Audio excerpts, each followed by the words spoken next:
play that just occurred.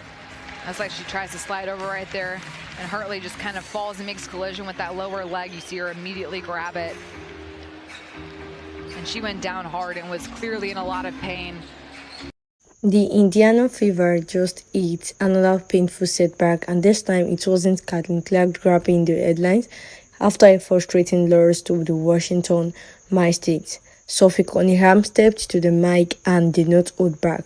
Her red skirt parried than the scoreboard, revealing the raw truth about how the rest of the WNBA views this team, and whether the Fever still believe in themselves. What went wrong? On paper, this should not have been a winnable game. Washington came in struggling, fighting for respect at the bottom of the standings. But as the final buzzer sounded, it was the Fever who looked lost, dropping yet another contest where they simply could not finish. The game was close through 3 quarters. But when it mattered the most, Indiana let go of the rope. The Mystics outworked them, out-hustled them, and once again exposed the dangerous pattern, the Fever's inability to close out games without their leader on the floor. Sophie speaks out, and that is where Sophie lights the fire. After the game, she did not sugarcoat anything. I don't think anyone else around the league thinks that we can't do it anymore. She said, almost darling people doubt them further, but here's the card. She was not given up yet.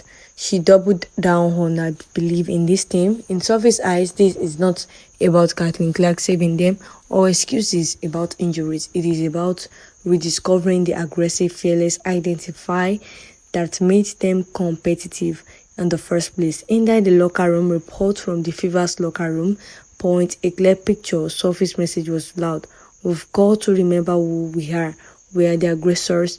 We set the tone. We don't let teams like this outwork us.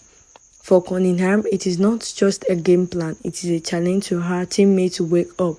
The league may say the Fever has broken without Clark, but she refuses to accept that narrative.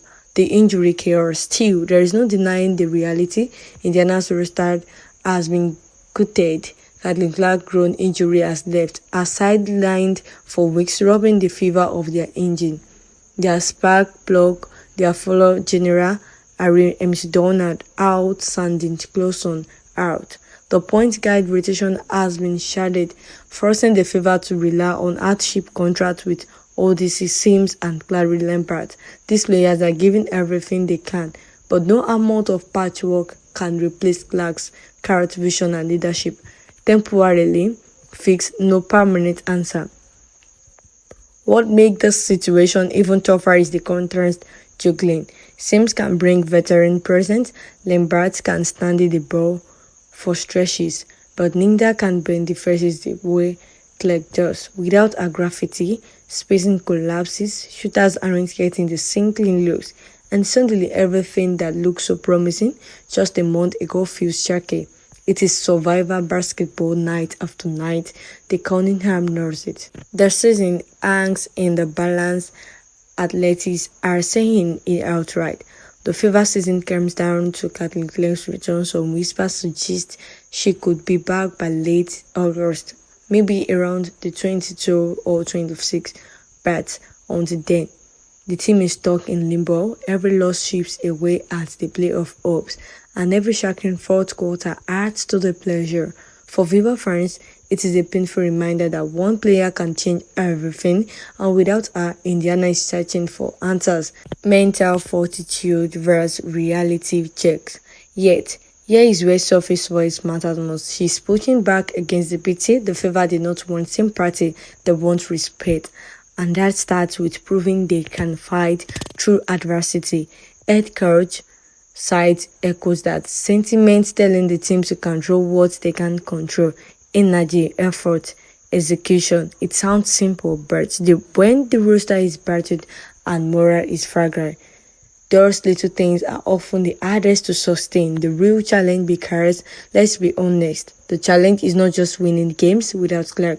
It is winning back confidence.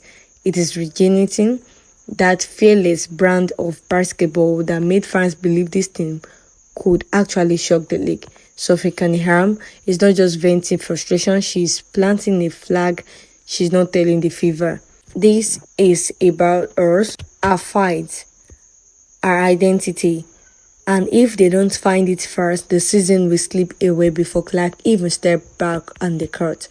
Make sure you drop your thoughts in the comment section about this. Don't forget to hit the like button, subscribe, and hit the notification bell for more insightful story.